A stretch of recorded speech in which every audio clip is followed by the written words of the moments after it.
Hey, Yetis, this is Nick and Jack from the Best One Yet podcast. Now, the last company we worked at, they used Paylocity and everything just worked. It wasn't until launching our own media business, this show, that we realized how rare that is. Because Paylocity is one delicious burrito of operational needs. They roll up HR, finance, and IT seamlessly into one delicious bite. When everything wraps together like that all at once, your workforce, your tech stack, your business, you don't need more tools. You don't even need cilantro. You need one solution. And that is why Paylocity built a single platform to connect HR, finance, and IT with AI-driven insights and automated workflows that simplify the complex and power what's next. Or as we call it, a delicious operational burrito. Yes, we do. Experience a one place for all your HCM needs, besties. So start now at paylocity.com/one. Paylocity.com/ONE. Welcome to the Score Bet, where betting on game day is made easier with all the promos and player props you need in a seamless and easy-to-use experience. Whether it's home runs, three-pointers, or shots on goal, there's no better place to own the moment. Right now, new players can get their first bet insured up to $1,000 in bonus bets. More action, more rewards, more for you. The Score Bet. Download the app today. Must be 21 plus. Gambling problem? Call 1-800-GAMBLER. For a small business owner, every day is full of surprises. Some great, some not so great. Like when a client cancels their order at the last minute. But here's a surprise you will like. Progressive provides small business owners with 30 customizable coverage options to help keep their business going strong. So go ahead, surprise yourself. Get a quote in as little as 8 minutes at progressivecommercial.com. Progressive Casualty Insurance Company and affiliates and third-party insurers. Coverage is not available in all states or for all vehicles and coverage selections. From bookkeeper to book writer to book launcher to book publisher, my sister, my dear friend, Miss Nicole D. Miller.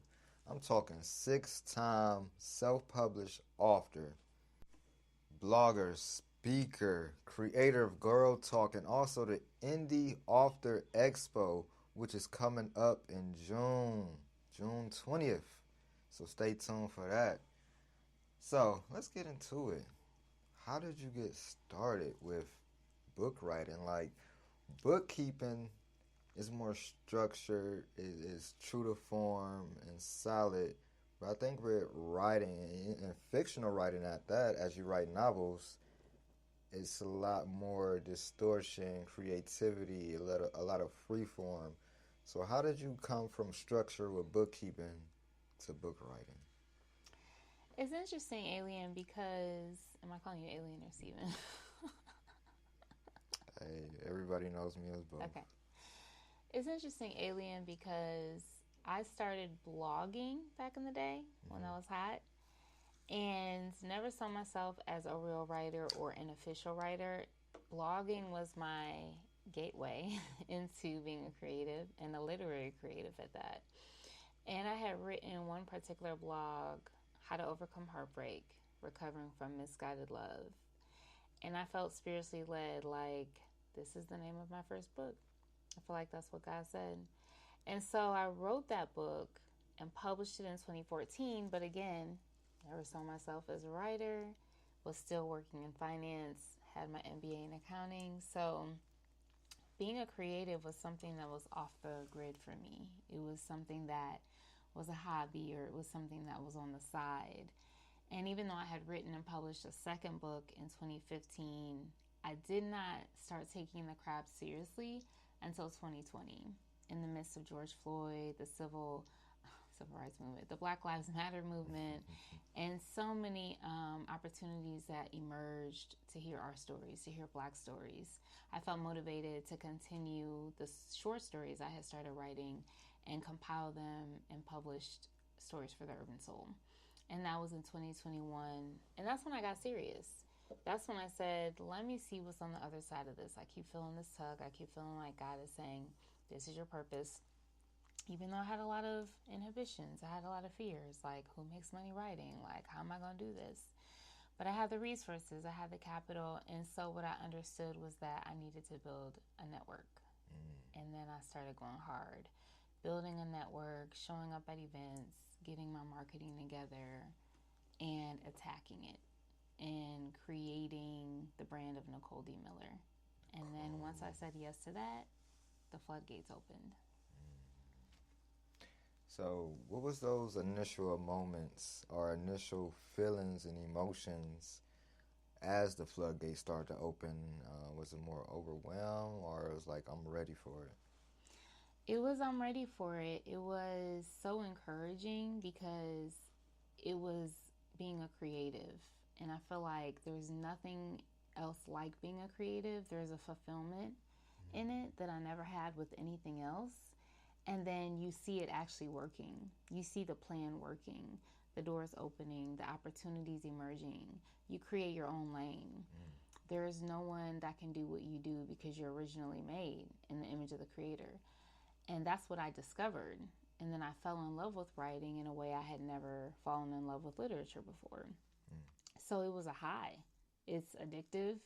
It's like more, give me more, right? Yeah. And you start tapping into these parts of yourself that you didn't even know existed. So I would definitely say it was like a roller coaster ride, like one you want to just keep going on. Wow. So during that roller coaster ride, what parts of yourself did you discover or find out or rediscover, I would like to say? Yeah, all of this has been new for me. Being a creative or a fiction writer was something I never thought I could do. The first 2 books were nonfiction. So I thought, yeah, that's easier. I'm telling the truth. I'm telling what I lived through, right? Right. But building worlds out of nothing and using your imagination, that was brand new and nothing I ever thought I could do. I literally was intimidated to write a whole novel. And yet I started writing several and started writing a series and fell in love with the characters. And so that was part of it. Then there were these different aspects of being a writer. Being a freelance journalist is more technical. It's more serious, but I learned I love that too in a different way, especially when it comes to underrepresented people groups and oppressed people groups, that I can shine a light on our community using that skill.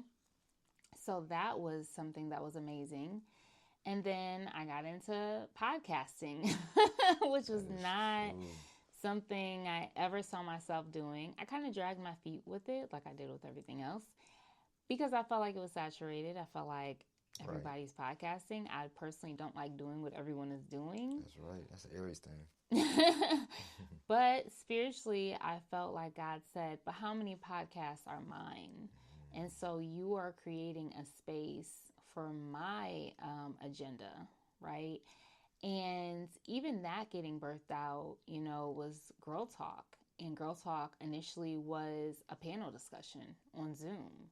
So it's been a step-by-step process. But Girl Talk really connected me with community building. And that was another aspect of myself that I just had no clue existed. It was like, you have a gift to gather people. You have a gift to draw people together and go deep and have meaningful, life-changing conversations. And so that was another thing. And then the Indie Author Expo got birthed last year, and we're doing our second one this year. So the gift to gather, I do see that it was hinting at me in college because I did events in college, but it was dormant because I was so focused on the career path in business and finance. And because I kept seeing myself as a businesswoman, I was limiting myself. I didn't understand that I wasn't just a businesswoman, that I was both. I was a hybrid. I was a creative and a businesswoman. Creative entrepreneur. Yeah. Exactly. I love that. And I would like to ask, do you have, one, a favorite character, and then two, what character, as I'm looking at the cover of Devil's Cafe, is there a character who has exponential business acumen? So, do I have a favorite character? I can't necessarily say I do. I feel like I like writing all of them. In all of my books, they're very different. Sometimes I can get annoyed by certain characters and like where they're at. But they're needed. Yeah, they are. And they need to grow. We all have to go through our growing pains.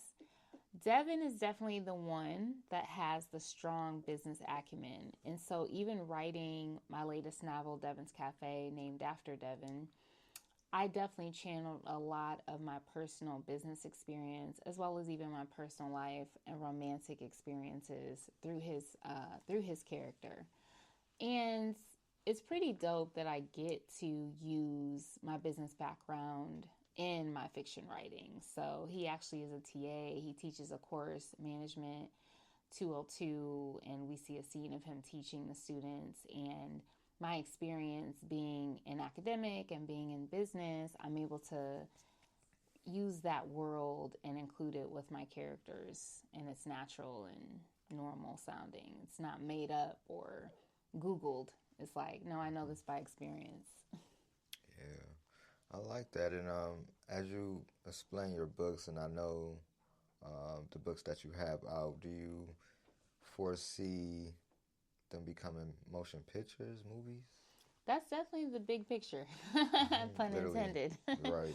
That's definitely the goal. I feel like my books are really to reach this generation, especially Devin's Cafe, When Love Wins. They're written for college students. That was a very impactful time in my life. So the young 20-something scene, classified as new adult. And a lot of these younger people are not quick to pick up a book. And so That's I true. definitely think books being on film is a benefit to draw them into the literary world. I myself love documentaries, and I've gotten to learn a lot about historical legends in our community through documentaries. And so I see the power of film educating you. The power of film educating. So you mean no entertainment, just pure education? Well, I would say it's educating you on a topic you're interested in and intrigued by. So typical topics for me is I love music, I love entrepreneurship, I love the Black community. I love character growth, and especially people who make it with this pipe dream that they have, and they coming from nothing, or they grinding and they going through all the things and they make it over. Stories of inspiration, which even with the publishing house that I have, a lot of my authors typically have stories of inspiration and resilience.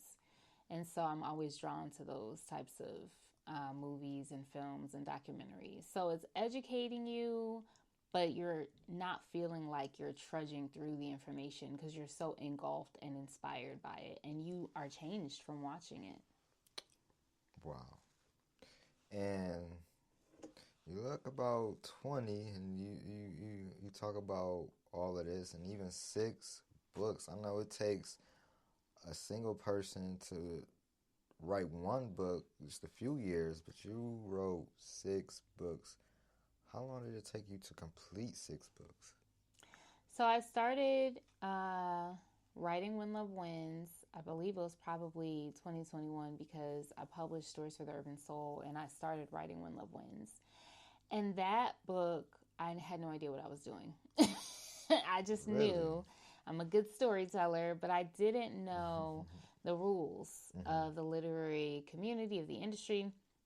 So I'm just writing to my heart's content, willy-nilly, writing to my heart's content. That's how I write, yeah. Yeah, no outlining, just writing, free writing. And so I worked on it for probably about 2 years, and then felt ready for my editor to look at it.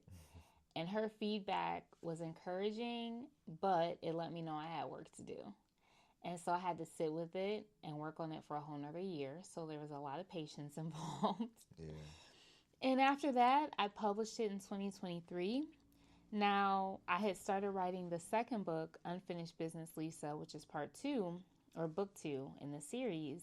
And that went faster. And I will say I probably was able to write Lisa and publish it within a year and a half. Wow. But then Devin's Cafe book 3 was just supernatural because I was inspired by a good friend of mine who's the editor for the publishing house, Piper Yusi. Shout out to Piper.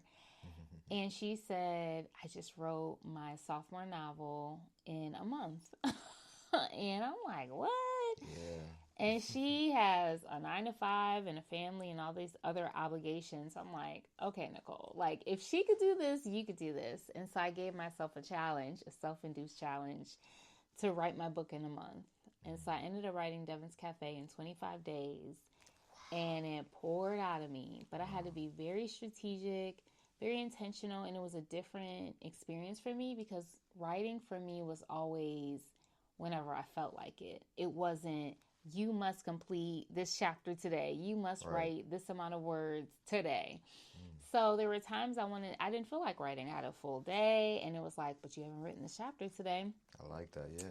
So I would push myself to be like a chapter a day. If you get a chapter a day done, you'll have this book in 30 days.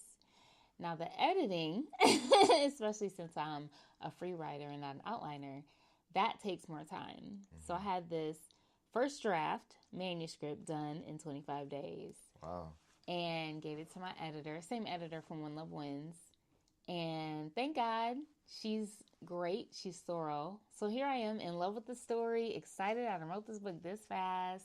But thankfully, she helped draw so much more out of it. So she gave me similar feedback of the first one of like, great story, great first starts.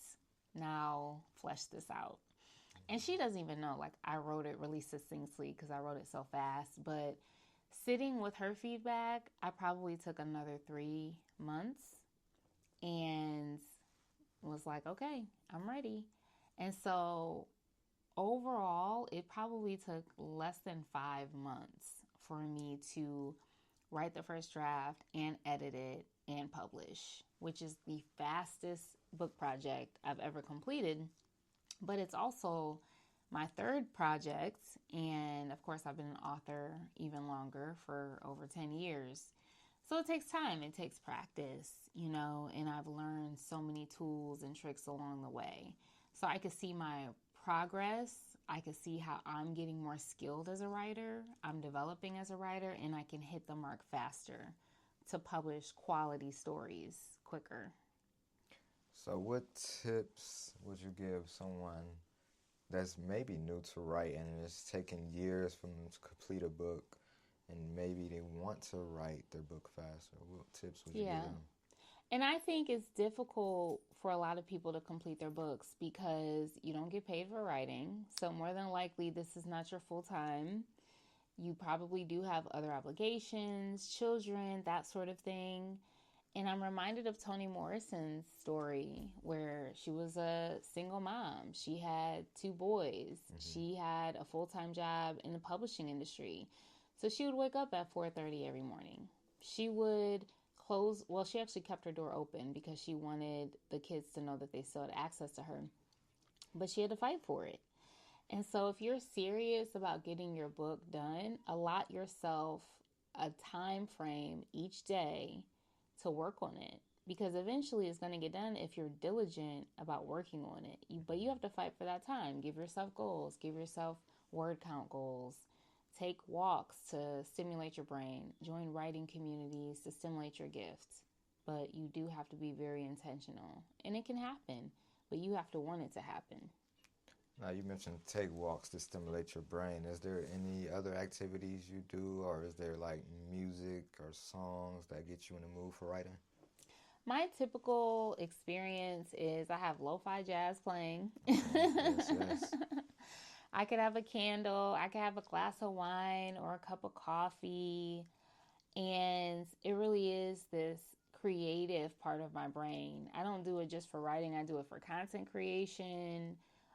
Just even when I'm working, anything that's creating, that's usually like my vibe that stimulates me to be like, okay, this is my time to connect with God and to just flow and to release whatever is in me to flow out in this creative way.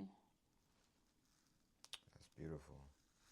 And I know you spoke about your publishing house and editor, and I know you have beta readers. So what's the importance of a team when you're writing a book? And I think that's a great question because people view writers as being more solo, right?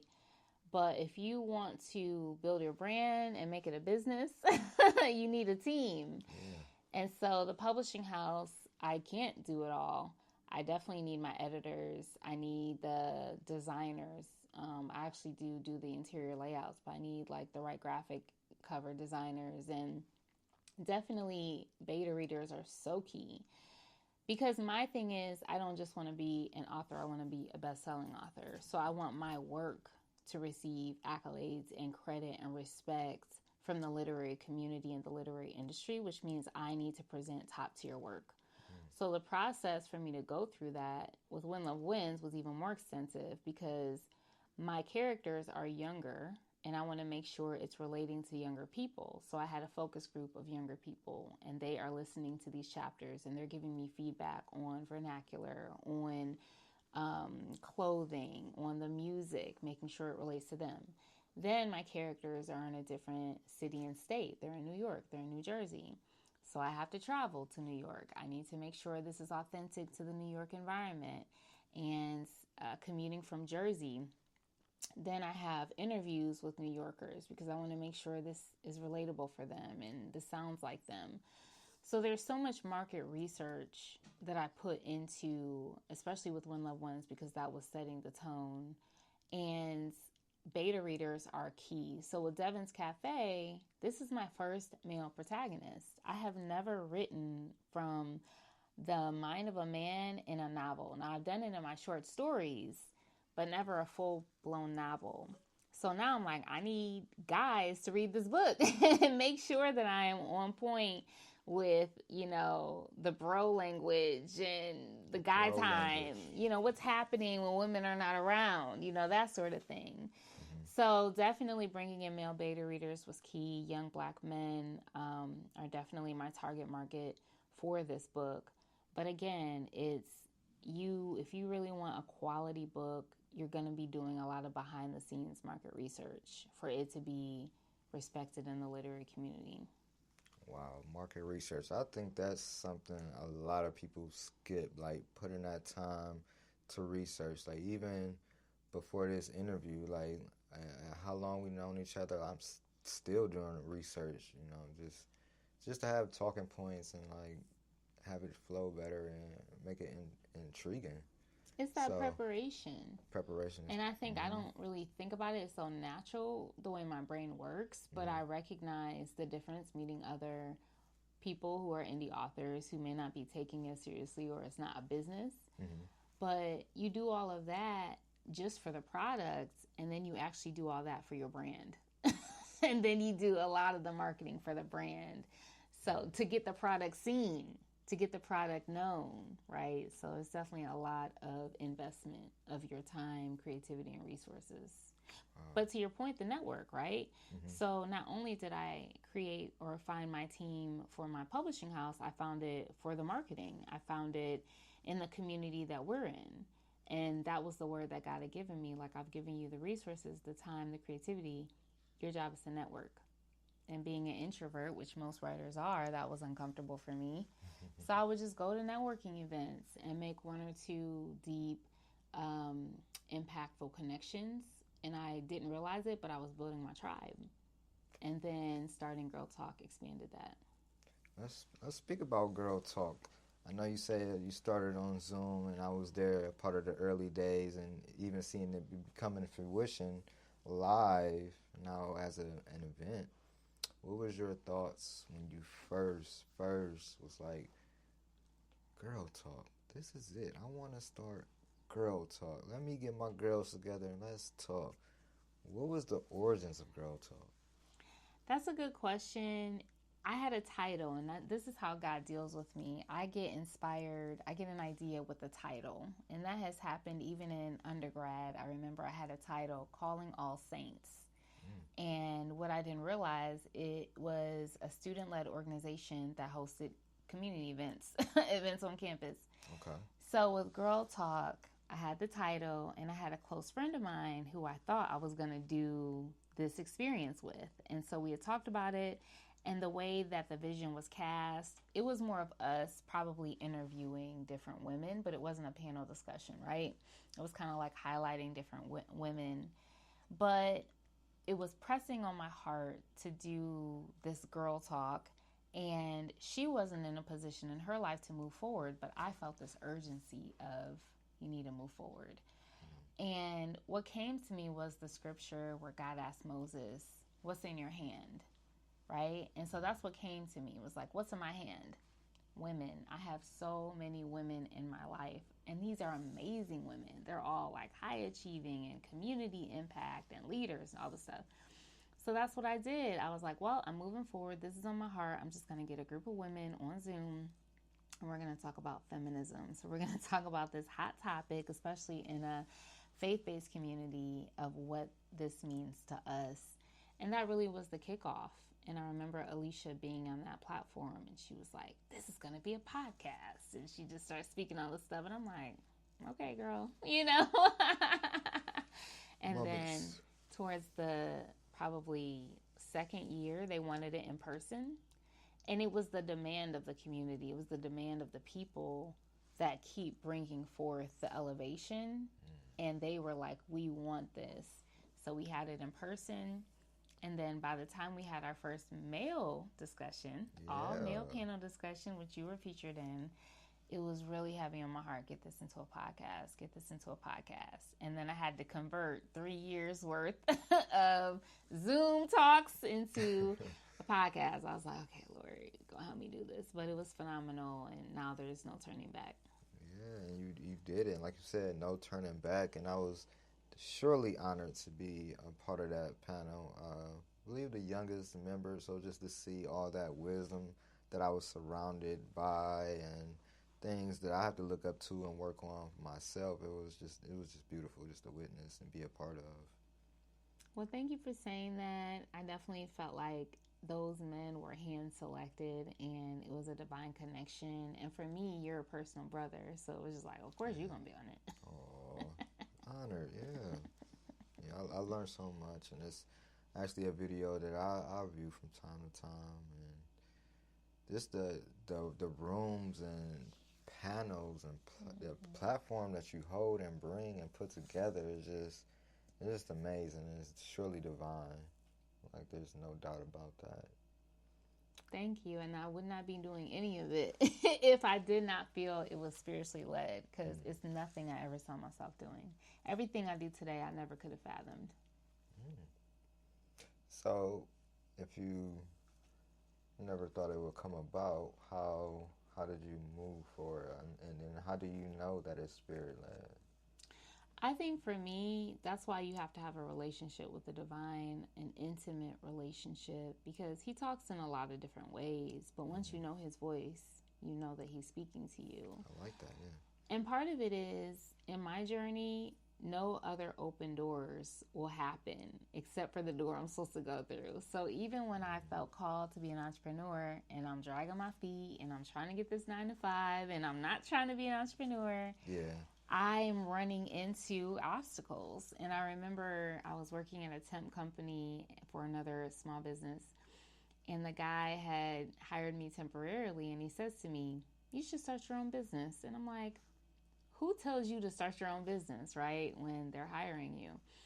But for me, it's a matter of feeling an internal prompting and knowing in my heart, I am supposed to be doing this, and no practical open doors will happen for me until I do this. So a lot of times it's that, or other people keep speaking something like Alicia saying, this should be a podcast, right? Or even with the publishing house, her mother giving me the word, you're going to own a publishing house one day. And I'm like, And then Alicia being like, publish me, you know? So sometimes you hear something over and over and you're like, okay, this is probably God talking to me right now. Yeah. And just a, testimony for that, like Alicia becoming your first published author, like that's amazing. And yeah, I definitely have her book as well.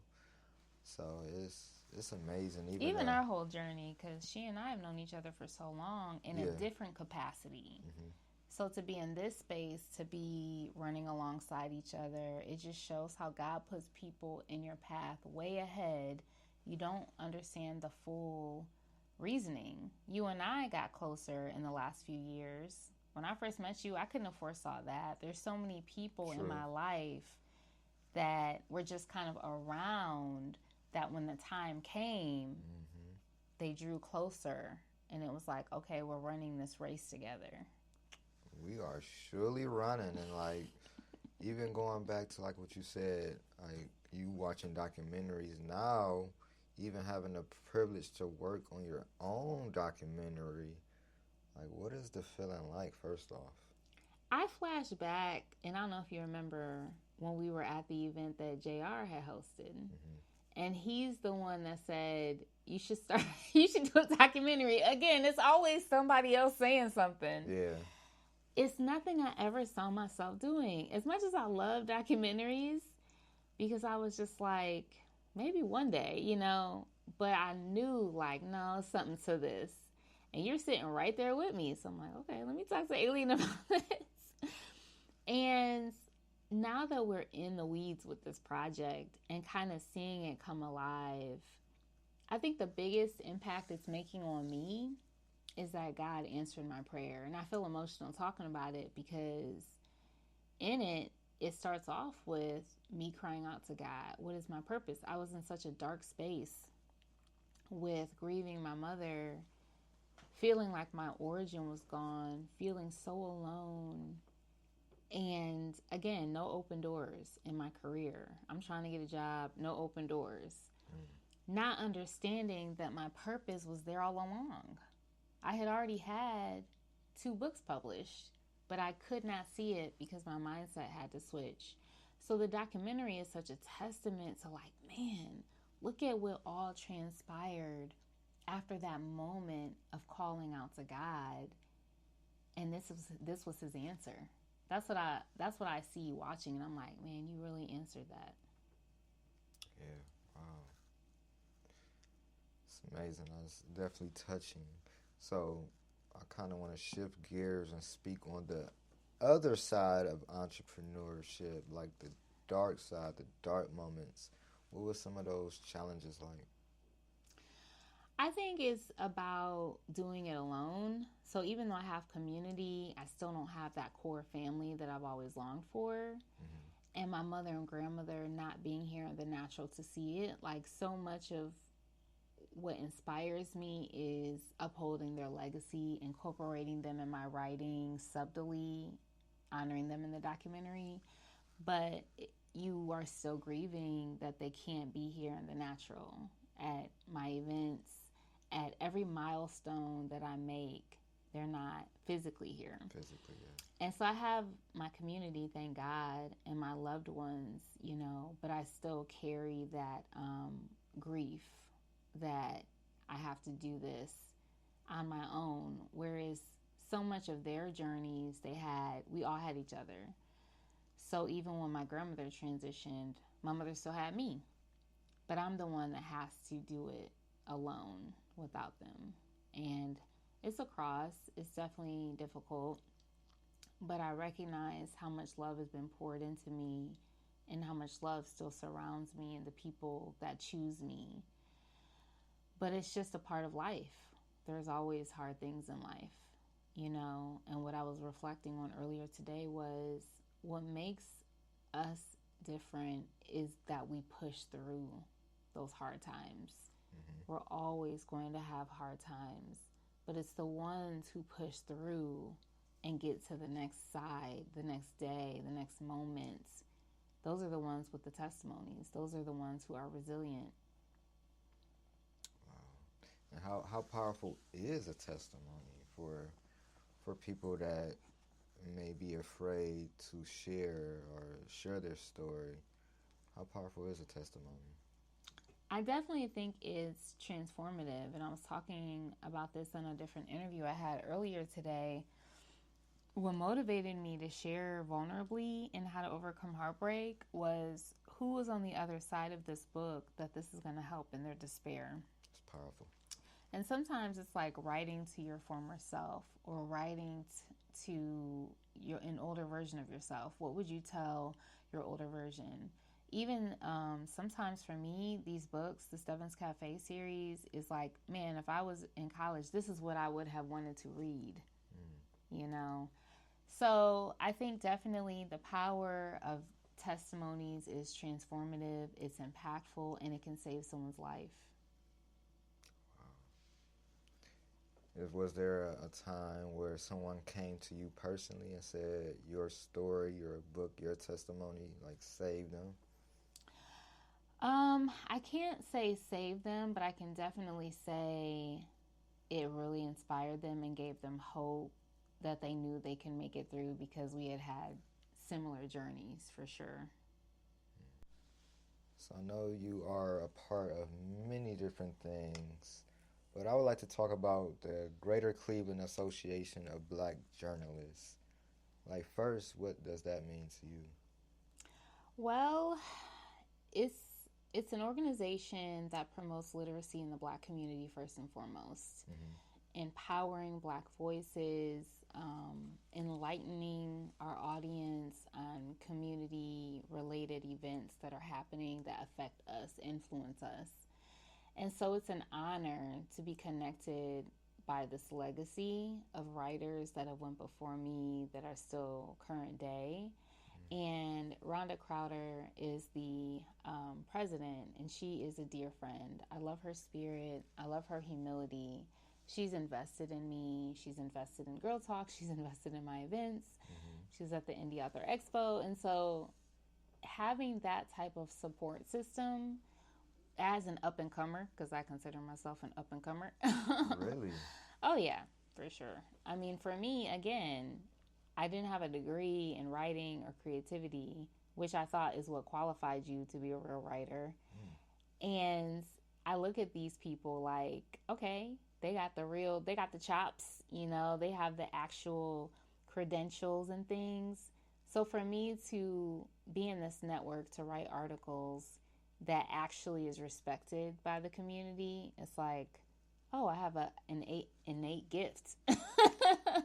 I have an innate gift. Of course, I've cultivated my gift with different workshops and practicing, but I had a natural gift, and writers can go different paths. That's what I didn't know, is that there's no one path to become a writer. But yeah, the organization itself, I definitely am blessed by the connections that I've made and what they stand for. And I think it also gave me more affirmation as I pursue my journalism endeavors for different platforms, such as Masore, that I have to shout out as a community partner, for sure. Oh, yeah, definitely. And I going back to that bookkeeping, I see a lot of structure and planning events and being a part of these organizations. It's a lot of structure. So what was something when you first thought of the Author Indie Expo? What were some of those hard moments, those tough moments, some chaotic, out of place moments, like, I don't see this getting done? Even though it got done, but in the early stages, what was those confusing, unstructured moments? What I'll say is, you know, and the Indie Author Expo was born out of a negative experience I had years ago at a different expo. And so my heart was, I want to give indie authors a better experience than what I had. And my heart is always going to be for indie authors, because you're out there hustling. You've already spent X amount of years working on this book. And now you're trying to get it visible, and you're spending so much money on vendor tables. I've been in the rain, I've been in the heat, I've been injured, and you're just out there grinding. Wait, you've been injured? Yes, I've had people giving me rides because I'm in a boot or I'm on crutches, but I'm still like, I'm going to the That's perseverance, wow.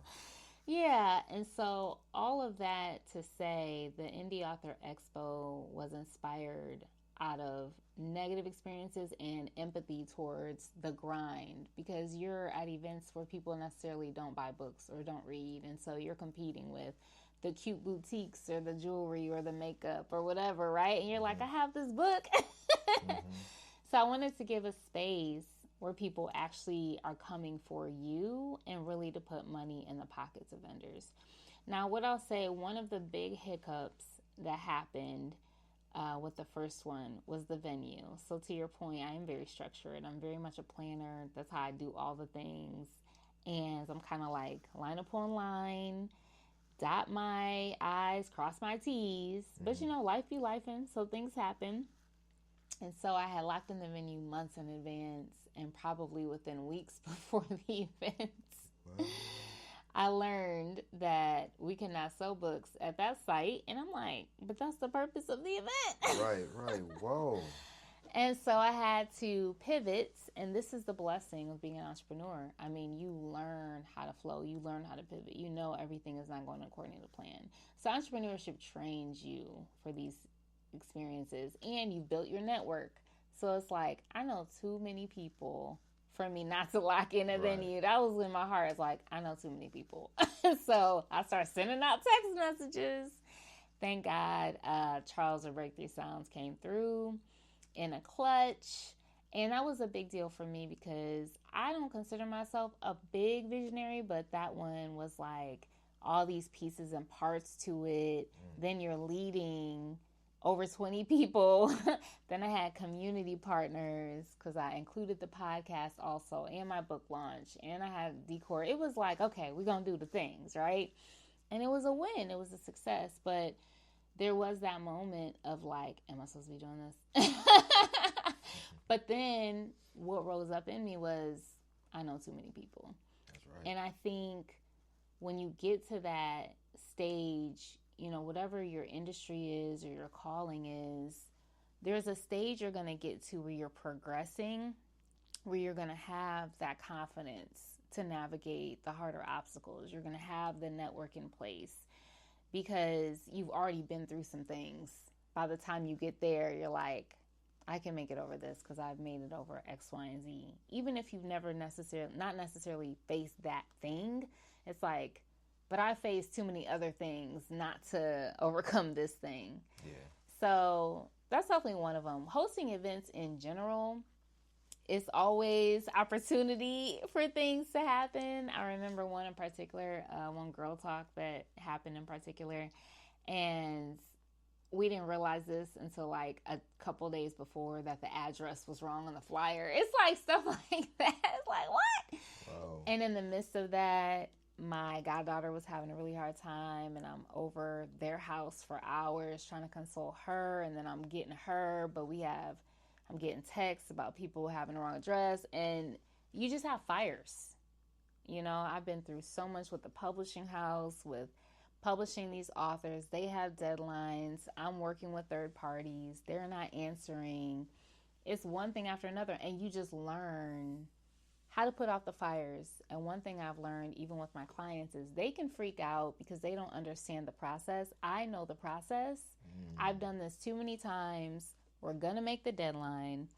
I don't care what it takes. I will figure it out. And again, that's entrepreneurship.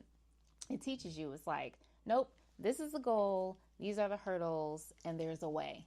I think when you develop an entrepreneurship mindset, you develop a mindset of there's another way. Find the other way to reach the goal. Other way to reach the goal. Wow. That's a book title. Yeah. And as I hear about these different challenges and you overcoming them, what are some of those challenges and lessons that you're taking towards this year's Author Indie Expo? I definitely learned some things last year about who I allow in this space, and that I can't partner with everyone. So not even just with the expo, but with my brand, with NDMiller Publishing. Like, if our brand values are not in alignment, we cannot work together. And so I had to adopt that same. What's your brand values?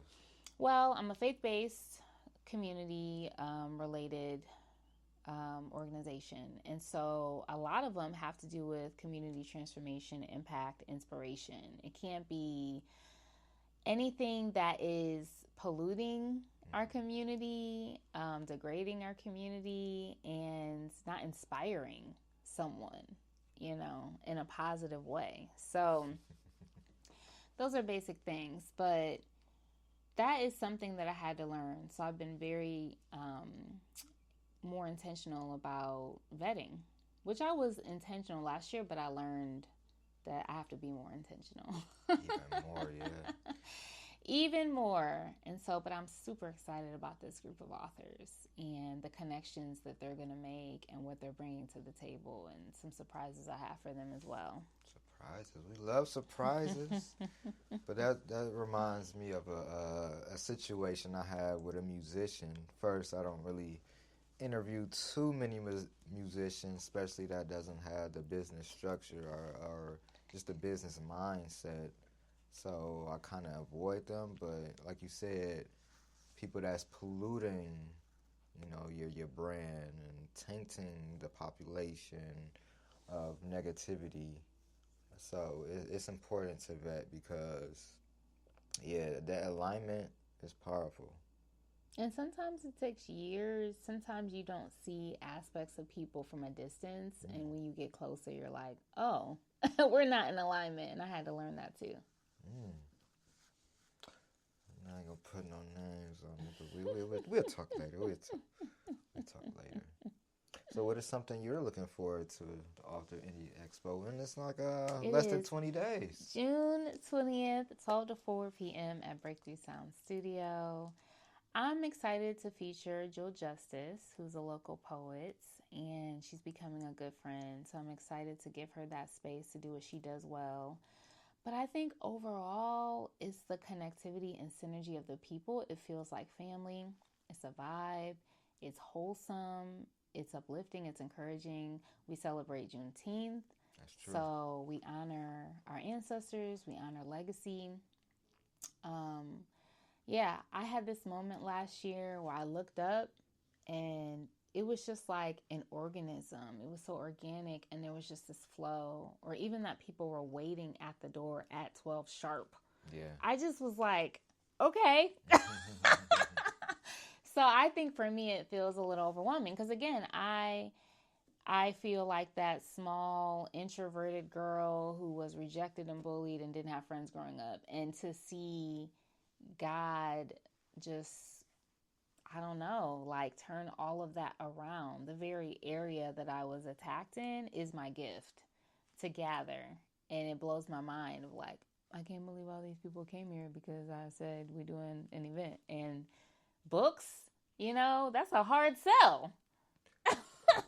Sometimes literally, hardcover, but it could be. I mean, Cleveland has a 66% illiteracy rate. Like, it's struggling in that way. So for people to show up, it's like, okay, we're really doing something in this space. Yes. I've definitely read that statistic and just been around the youth, and it's like they don't, like you said, they don't pick up books, and they don't read, or they have struggled in reading, and I can only blame the parents and the teachers, the teachers at these schools. And I talked about this earlier. It really is all of our responsibility in the home, at the schools, in the community, be the village, to equip them to combat their present day obstacles and distractions such as social media, to stimulate their creative minds. Like, we have to take that burden as a whole. So how do you feel we could change that? I know it's not going to take a day, maybe not a year, but over the course of time. I think that if everyone had that mindset, like I was watching a film called Forever Free in the Literacy Playbook. I just did an article for Masare. It'll be dropping the next week or two. And it's exposing the playbook of using literacy as a tool to control, and how the inner city, people of color, have had historical oppression using the tool of literacy, stemming from slaves not being able to read, or the enslaved not being able to read, or prohibited, because they knew, those in power understood that once you understand how to read, you're empowered. And so sadly, the powers that be are still using those tools, and we see it happening in impoverished communities. So a lot of the film is explaining what's happening behind the scenes, but the call is for the community to rise up, to create events and literary programs and attack it from so many different sides of who's in power, who are you selecting as your representatives, but also boots on the ground, connecting with educators, librarians, that sort of thing. And you have to have a lot of different things in play for us to attack this experience, right? This negative experience happening to our children who are still suffering. But one thing I talk about in my article is what I'm inspired by is what happens when community comes together to face something such as the civil rights movement. For us to receive the freedoms that we have, and we're still in this fight, but I'm a recipient of their fight, being a homeowner, being a business owner, being able to do the things I do because of their fight. What can we do when we come together?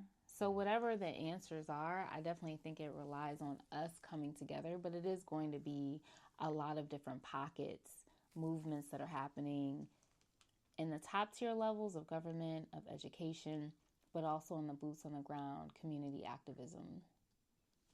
And as you speak on activism, I want to surely applaud you for being an emerging leader. Like, how does it feel being honored in that way and receiving that award?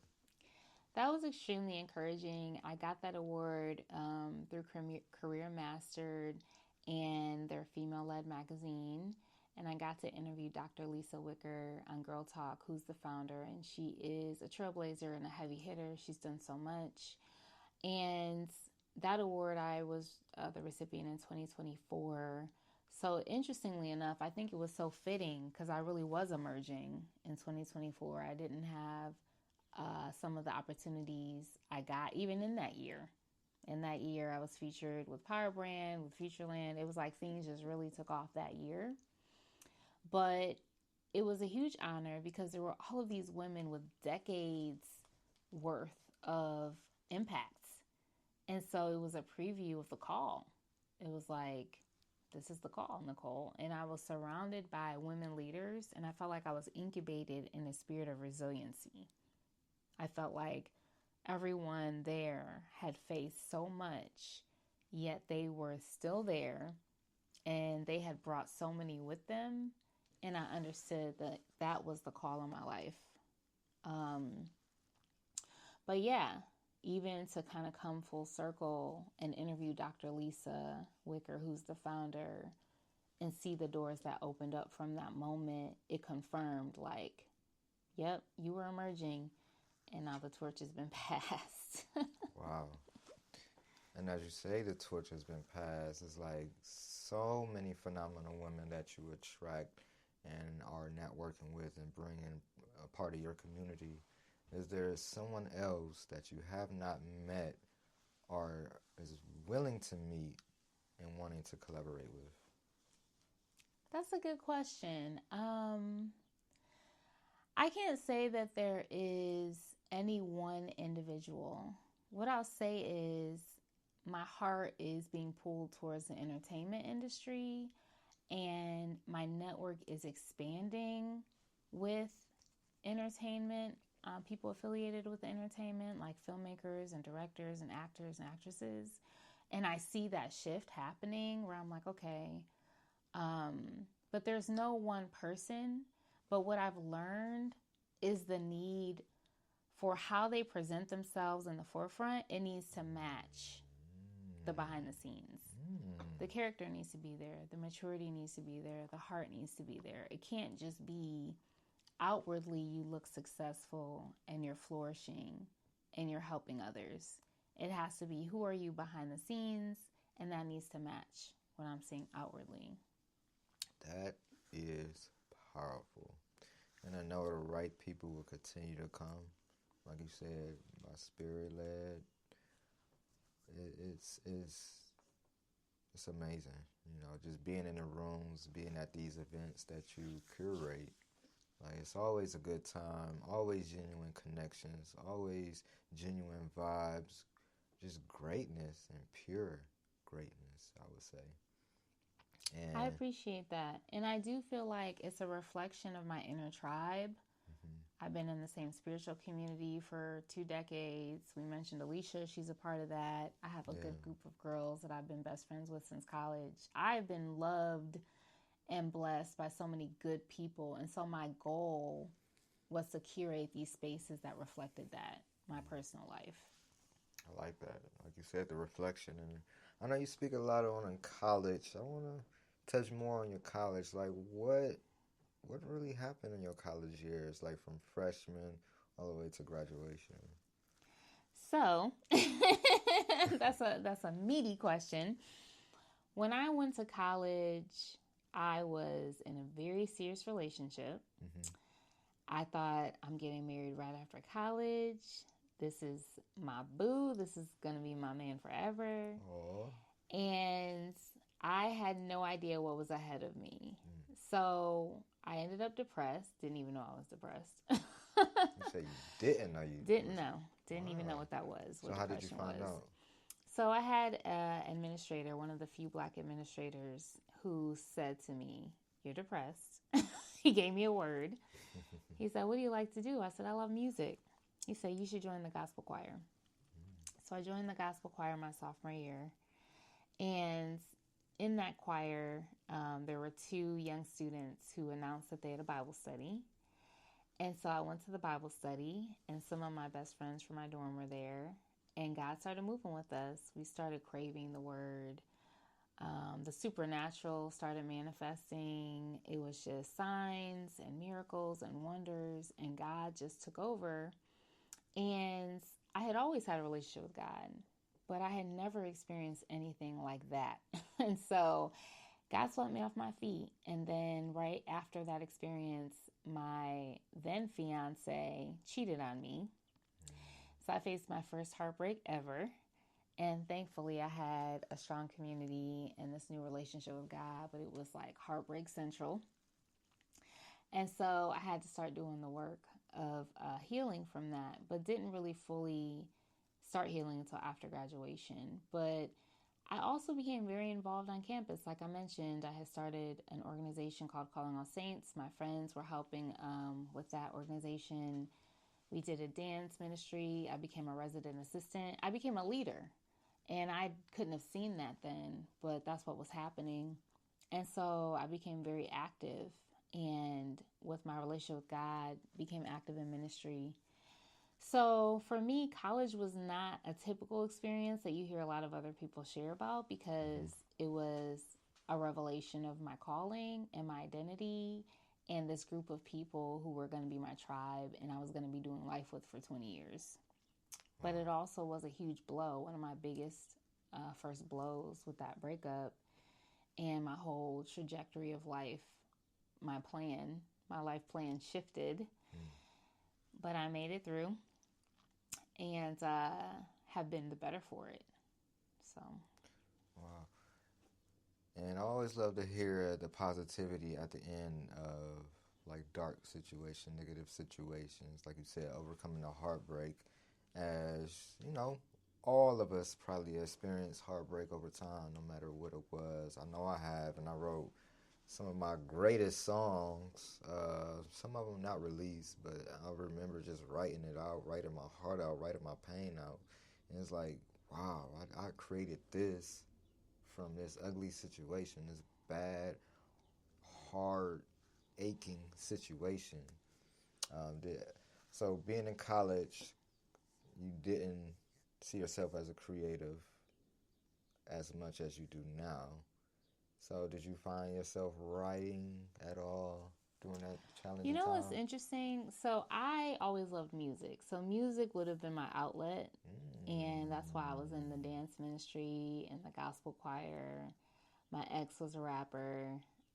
We connected because I sang on he needed a singer. So that was the space that I thought I would move in creatively. Okay. But there was something in me that knew I was a good writer. So when I really struggled with calculus in the business program, I was like, I can't do this anymore. I'm going to be a journalism major. So I declared myself a journalism major. Switch gears. I did, because I really felt like intimidated by the course, had been struggling, and knew I was a good writer. But I felt very strongly God saying, marketing, marketing. Now at the time, I'm like, why marketing? Like at the time, I would have thought management. We didn't have entrepreneurship available back then. These are the early 2000s. But it took 15 years for me to get an answer. Why marketing? Because now that's what I do. But back then, academia couldn't have prepared me for the type of marketing I do. Email marketing, social media marketing, branding, brand storytelling. Like, none of that existed back then, let alone entrepreneurship. So it's been a combination of my faith journey and life instances that have kind of helped me follow this path of purpose. But the biggest major decisions that I had to make in my life were hearing the Spirit of God. When I graduated college, I didn't have a job lined up. I didn't know what I was going to do. I felt stressed. But what I heard very clearly was, go back to Cleveland, move in with your mom, break up with your boyfriend.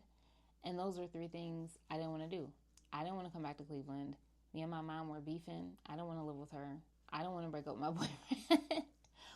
So doing the hard thing, and that's something I valued at a young age, doing the hard thing rewarded me in the long run. And I had an understanding of delayed gratification, which is something a lot of young people probably don't have, but I did value. And I knew I'm going to suffer now, but I'm going to reign later. And I think I've always had that understanding. For a small business owner, every day is full of surprises. Some great, some not so great. Like when a client cancels their order at the last minute. But here's a surprise you will like. Progressive provides small business owners with 30 customizable coverage options to help keep their business going strong. So go ahead, surprise yourself. Get a quote in as little as 8 minutes at progressivecommercial.com. Progressive Casualty Insurance Company and affiliates and third-party insurers. Coverage is not available in all states or for all vehicles and coverage selections.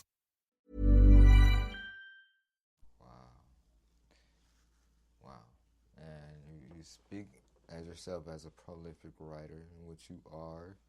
But in those early stages, how long did it take you to complete your first book? So when I shared about When Love Wins, that took 3 years, right? So again, I have perseverance. I value the long term. It's like, I don't mind taking my time, even though I do struggle with patience. But I think spiritually, God has cultivated that in me. And so, yeah, writing took me by surprise. But once I fell in love with it, I couldn't get enough. And how did you overcome that heartbreak? And that, you would have to read the book because I share all of those tips. What's the title? But I'll give you, the title is How to Overcome Heartbreak, Recovering from Misguided Love. I'll give you some of the tips. Learning who you are outside of a relationship. I was very young. I lost my identity, didn't really know who I was codependent.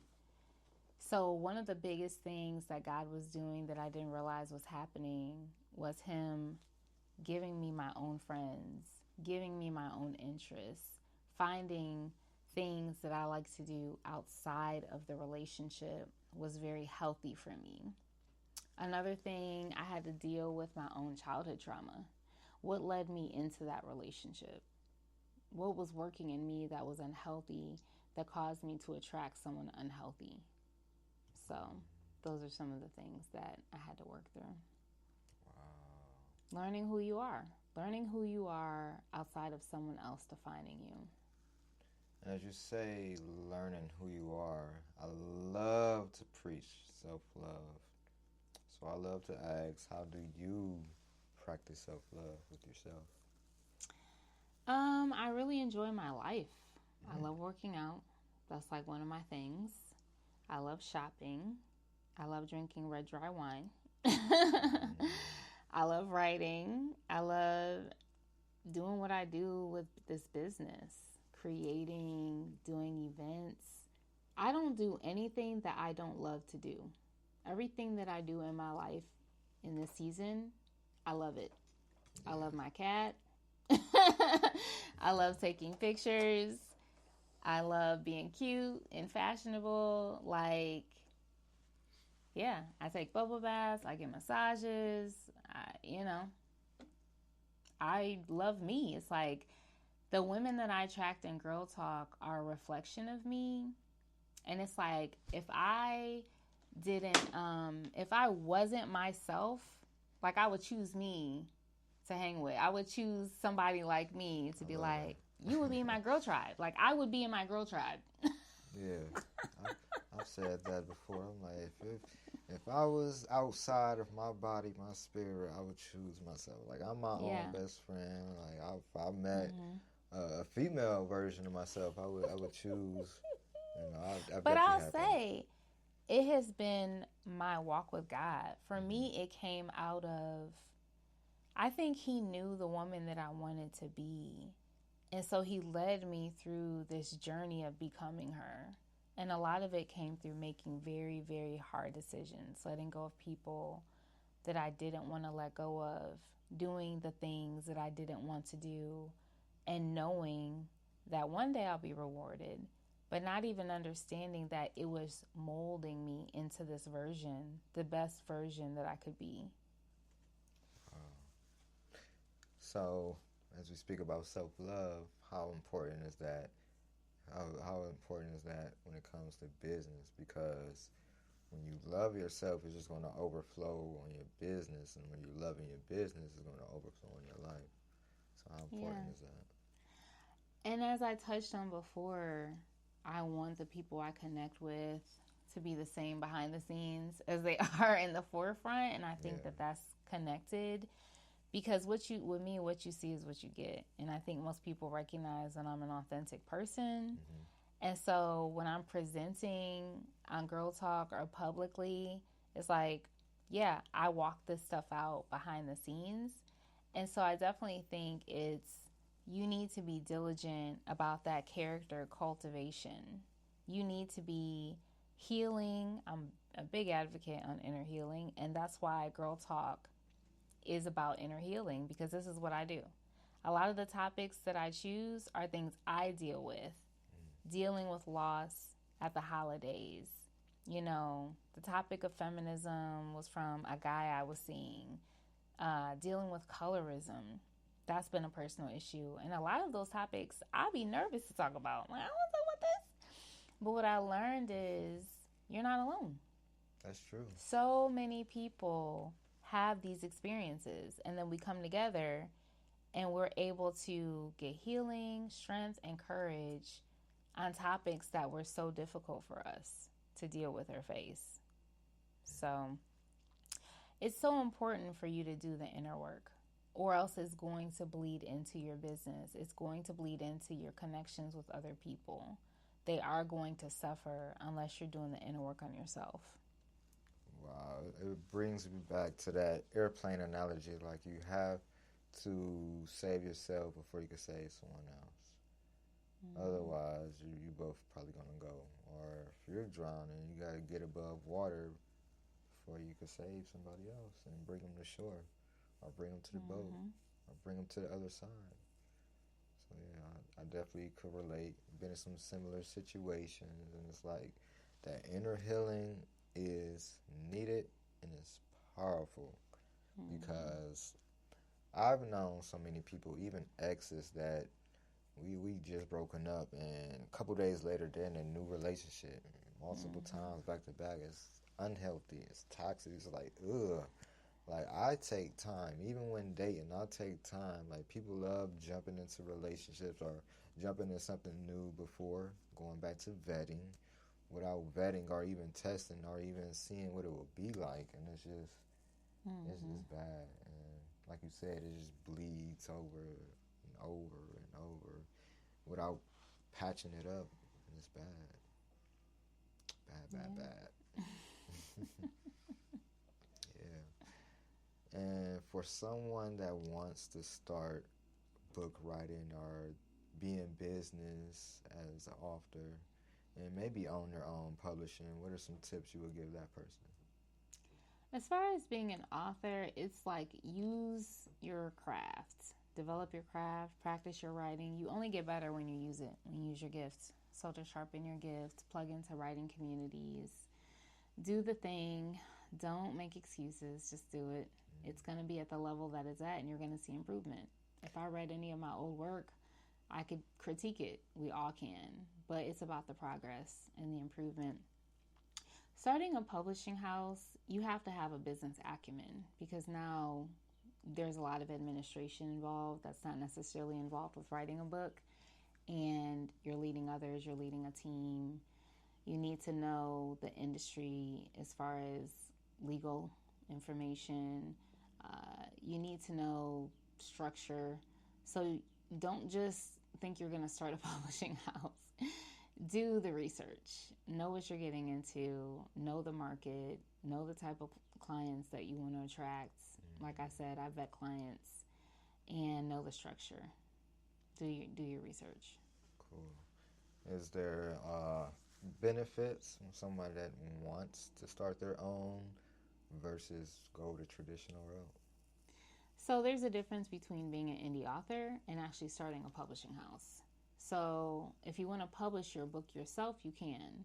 But if you want to curate spaces to publish other people's books, that's starting a publishing house. That's a whole different situation. But there's definitely differences between being a self-published author, being a traditional author, and being a hybrid, publishing with a hybrid publisher such as myself. And you have to read the fine print and decide what works for you, because no path is necessarily bad. It's just about what's best for you. Well, I know in the music industry there's definitely bad deals, and I remember I was excited when I got the opportunity to publish my first book, which was a novel, Once Upon a Time, years ago, 2013. And I'm like, oh, a traditional publisher reached out to me. Oh, they want to publish my book. And just not knowing at that young age. And I think it was like a $500 investment. You had to pay them. Exactly. Not knowing. At that time, I was just excited. I'm like, I think it was, 2 years before, 2011, a year after I graduated high school. I'm like, as soon as I buy a laptop, I'm going to publish my first book. I bought a laptop, start typing away, start editing, all that, and just did exactly what I was going to, or said I was going to do. I published my book, 2013. I went with them and figured, something is off. Something is off. But I went with it and ended up saying they could publish 4 more additional books. Now, I did not, because since that book, I just went the self-published route. Just published my own books and just figured it out. I'm like, this is not a good deal. Like, I'm paying for them to publish my book, and they're not marketing it or how I see my book should be out there. So I'm like, I don't need them. Yeah, that was a huge red flag. First and foremost, you should never be paying a publisher to publish you unless it is a hybrid publishing and you're paying for services and you're going to be promoting it. But a traditionally published company, they're going to give you an advance. You're going to sign a contract, but you even need to read that because it could be eaten up by marketing. It could be eaten up by a lot. Even when you're working with a hybrid publisher, typically they will take 50% of royalties. I actually don't. I allow my clients to keep all their royalties. And you always own your own work. Like, you should have your copyright. That's major. But yeah, so for you to pay them is interesting, and you have to read the fine print. Like, you have to know what you're getting. The other thing is, I specialize with using third parties that print on demand.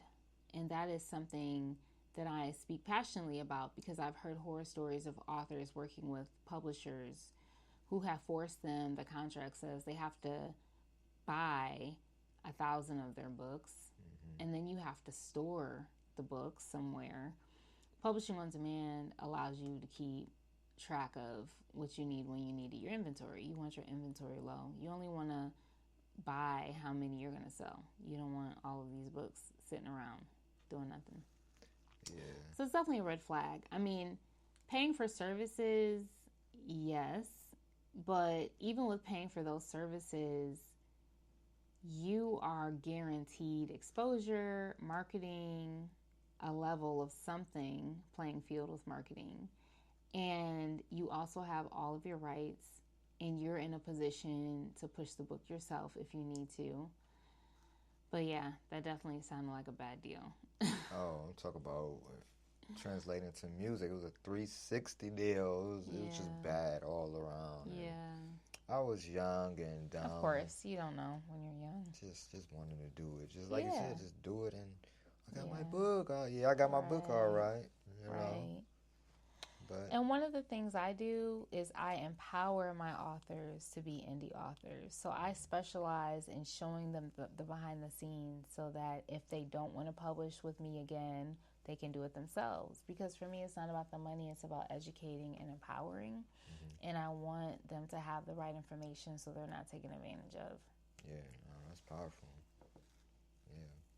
And as you say, honing your craft earlier and just doing the work. Are there any workshops that you personally conduct or hold? I did a workshop last year for Larchmere Arts Festival, and I'll be doing one at the Great Lakes Fiction Writers Conference next month, which is going to be at the South Green and Euclid Library. I'm really looking forward to that. Barbara Howard is the president, and she's actually going to be a featured indie author at the expo, and she was a featured author last year, which is very encouraging because several of the authors are coming back. So it's like, your event is dope if the authors want to come back and do it again. Yeah. But yeah, I'll be doing that, Manifesting Your Book, and that's next month. I think it's the 25th, July 25th. Wow. And is there any, I would say, protection on your end when you're writing your book and you wanted to get it published? Of course, you may start freehand, pen and paper, then you translate it over to, computer to get it typed out. Like, I remember being wiped out from music, poems, just random writings and notes to books. Like, I had so many books. I was like, I'm about to be famous. I'm about to be rich. I'm about to be, I took that fuel from, that bad publishing deal, my first book, and I'm like, I'm about to start writing. And then I caught a virus on my laptop and lost everything. So horrible. Like, one of my biggest books I was writing at the time, which I was also writing a sequel. I was making it a trilogy to my first book. But outside of that, my biggest book was What is Life? I had so many questions about life. Like, what is the simple definition of life? Like, what is life? Like, is it this? Is that? Is that? Is this? No, it's also this. Is this? Oh, da-da-da-da. So I like to ask you, what is your personal definition of life? I really think it is a journey of discovering true identity, which I don't think we can know outside of knowing the Creator because we're made in that image. But it has been a journey of discovery for me, and I'm still on it, but it's been very rewarding. Did you know that passive fixed income ETFs only capture about 50% of the U.S. public bond market? But with JP Morgan Asset Management's active fixed income ETFs, we can help you capture 100% of the U.S. public bond market and explore twice as many opportunities. Visit jpmorgan.com/getactive to learn more. JP Morgan Asset Management is the brand name for the asset management business of JP Morgan Chase & Company and its affiliates worldwide. This communication is issued by JP Morgan Distribution Services Incorporated, member of FINRA. For a small business owner, every day is full of surprises. Some great, some not so great. Like when a client cancels their order at the last minute. But here's a surprise you will like. Progressive provides small business owners with 30 customizable coverage options to help keep their business going strong. So go ahead, surprise yourself. Get a quote in as little as 8 minutes at progressivecommercial.com. Progressive Casualty Insurance Company and affiliates and third-party insurers. Coverage is not available in all states or for all vehicles and coverage selections. Rewarding is a great answer. going back to the original question, is there like any guidelines or protections to saving your writing to avoid causes like that? Well, thankfully these days we have Google Docs. We have online tools that we can use that auto draft things. But I have backups. Even when I work on Word, I'll email copies to myself. I work on Word and Google Docs. I don't necessarily handwrite. I actually have horrible handwriting. So I am a typer. I'm a computer person. Okay. But yeah, those are the basics. I usually use Word and Google Docs, and I have so many different versions of my book everywhere. Even I use a software called Vellum, and so I have these different stages of my book where I'm doing edits and things. So I'm saving like multi versions of the drafts, and I have so many drafts in my book, like everywhere. Okay. Now, as I'm in visual media, I know the importance of one video, but also a great picture. And if you're on social media, it's powerful to have a great picture, a great headshot. So translating that into the book, how important is a cover? You know that saying, you can't judge a book by its cover? I think we use that in an interesting way because we typically do judge by the outward appearance. So there is some type of message that you still want to have with your book cover that's going to draw people in, or the right people in, or at least allude to what is the book about. I'm really blessed that I've connected with Sharita Carthon. Shout out to Sharita, who did Devin's Cafe and Unfinished Business Lisa, and she's really nailing the series. But even with working with a different designer for When Love Wins, they still nailed it because it was exactly a scene in the book that I envisioned the cover to be. And then even Lisa's book, she was exactly how I saw her. So as a visionary, it's like I'm still getting this download of this idea of what I want the image to be, and then connecting with the right people who have the gift to make that come alive. It's definitely important. You don't want to underestimate your book cover. So is this Devin on the cover? Mm-hmm. And I see like the skyline in a lower background, and he's in the cafe, a woman's passing, and he's looking at the window. So what is exactly Devin looking at? Well, Devin is on the brink of his life changing. He's about to graduate college, but he finds himself engulfed and enthralled in his first real love. So, unfortunately, some obstacles emerge in his personal life, several different obstacles actually. And the book is really portraying him looking forward into his future, him standing in purpose and identity. But there are going to be some hard choices that he's going to have to make, some hard sacrifices. You know what they say, and this is, well, I kind of shift gears towards photography. They say a picture tells 1,000 words, and I am a writer. Like, I will write my heart out. But when I started picking up a camera more, they say a picture tells 1,000 words. Now I get to tell 1,000 words multiple times. Easier. So I like that. That's a very well thought out book cover. It's beautiful. I love it. Shout out to Sharita. Yeah, over Power Brand. And I'll be talking to you next month. So yeah, shout out to Sharita Carthon. So I would like to end with a few more questions. I know I kind of asked you this before, but get it live on a podcast. As a creative,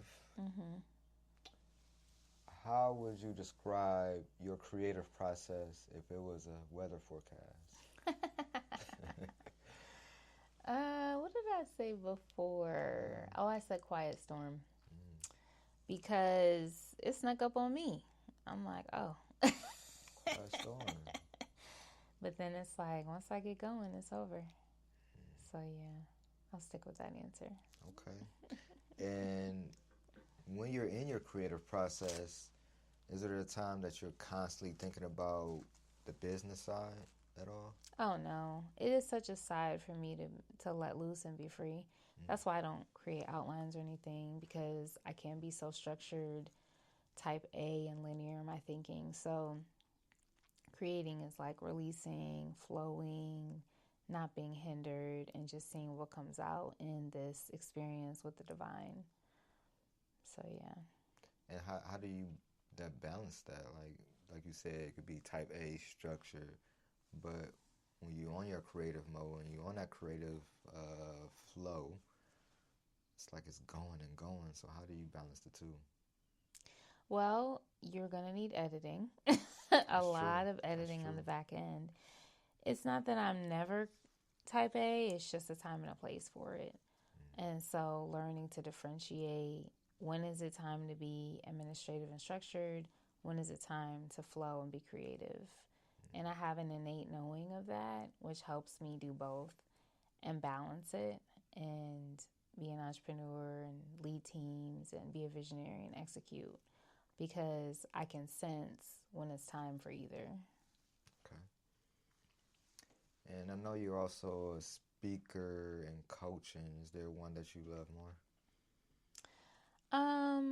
I love to inspire people. I love getting to teach them the right path so that they are equipped and not, making the mistakes I've made or being taken advantage of.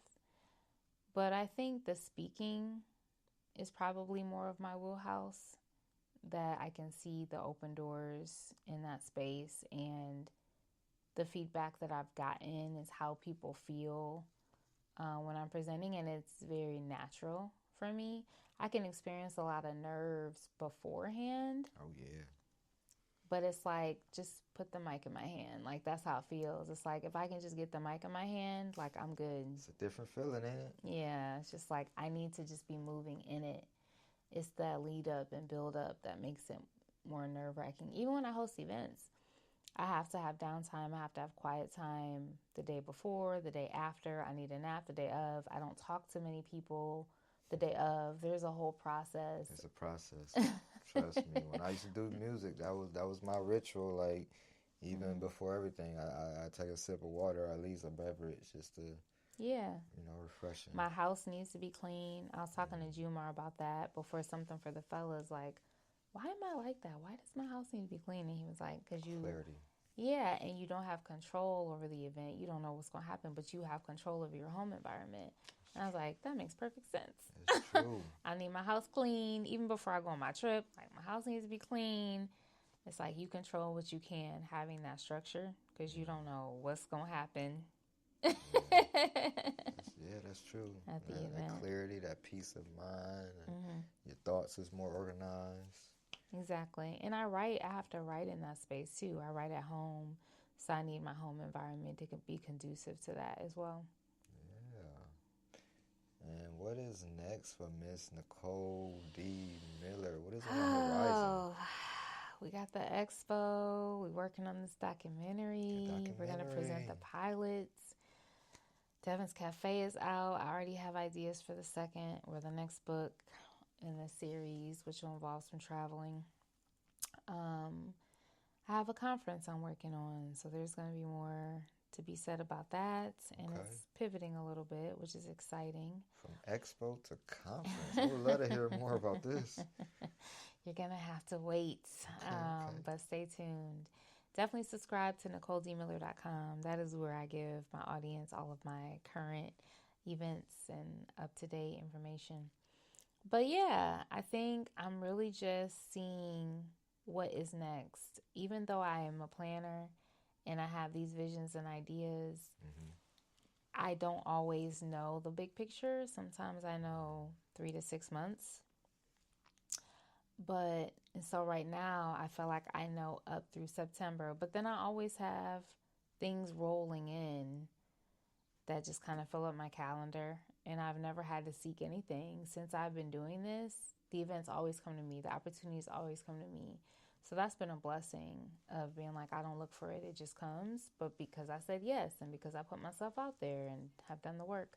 That's very true. Even when I called you last minute, Yeah. a couple days before an event, and like, yeah, it happens. And you like did that while I was at an event. Like, I was at an event. I'm like, okay, I'm at an event. You give me, like, okay. Trying to be a part of another event.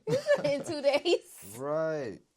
You know, but it's like you said, that community, that trust, and having that good network. So, the foundation's already set. I think for me, it is that next level of the dream manifesting and the connections that are going to come for that to happen, and being sensitive to those connections.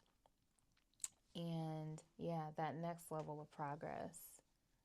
So we'll see how that manifests. Okay. Now I want to leave on this note. Just thinking about the time we put into the documentary, and we still have a lot of work to go. How much work and time is needed to work on a project like this?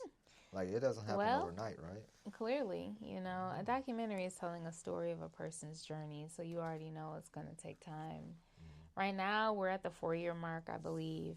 4 years and counting. 4 years in, and I still haven't gotten to where I know I'm going.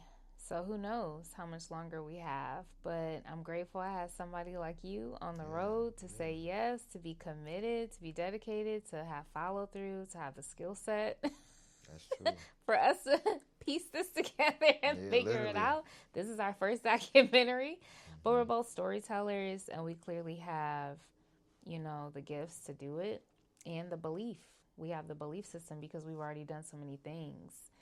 So all of that ensures success, but we're committed to the long haul. Anyone who's an entrepreneur, you have to be. Anyone who's a literary entrepreneur, you have to be. Anyone who's a creative entrepreneur, you have to be. I feel like being an indie author, it's like having a double major. Or being a creative entrepreneur, it's like having a double major, because you have the business side, but then you have the creative side, and you're doing both.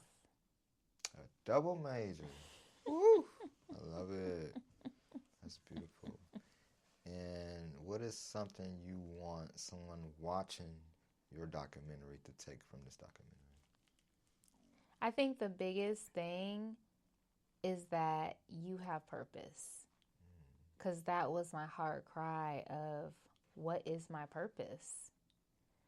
And God revealed it. And it was nothing I ever imagined. It was exceedingly abundantly beyond what I could ever imagine. It's still unfolding. And it touches other people's lives. So that's the biggest message from the documentary is, don't count yourself out. You're here for a reason. What would you say to someone that is counting themselves out? I would say that. Give God one more day. Like, don't let those moments take you under. Especially when you're an emotional person, you're a sensitive person, or you're just dealing with a lot of trauma. If you can get through it, someone is on the other side that's going to be inspired by your resilience. Like, we're all here for a reason, and we're interconnected. That's true. Universe, one verse. We all connected. And any closing words you would love to give an aspiring entrepreneur or youth that is listening to this? I would say, do the thing that's in your heart. Don't minimize whatever those things are, those desires, those dreams. Do it and be blown away by what comes out of you. Wow. And how can everyone follow you, purchase books, book you, all that good stuff? Well, I can be found at NicoleDMiller.com. The publishing house is NDMiller.pub. Instagram is HTOHB, which stands for How to Overcome Heartbreak. And Facebook.com//HTOHB.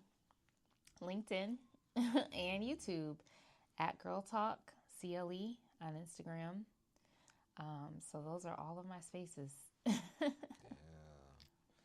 All right, this is a wrap. This is Mr. Steve Jackson, Photographer Jackson of Eyez Photos Media, bringing you another episode of Eyez Photos Industry Talk with Nicole D. Miller. Hey, check this full episode out. Listen out on your long commutes or break it up, listen to half now, listen to the other half later. But if you love this episode, definitely give it some feedback.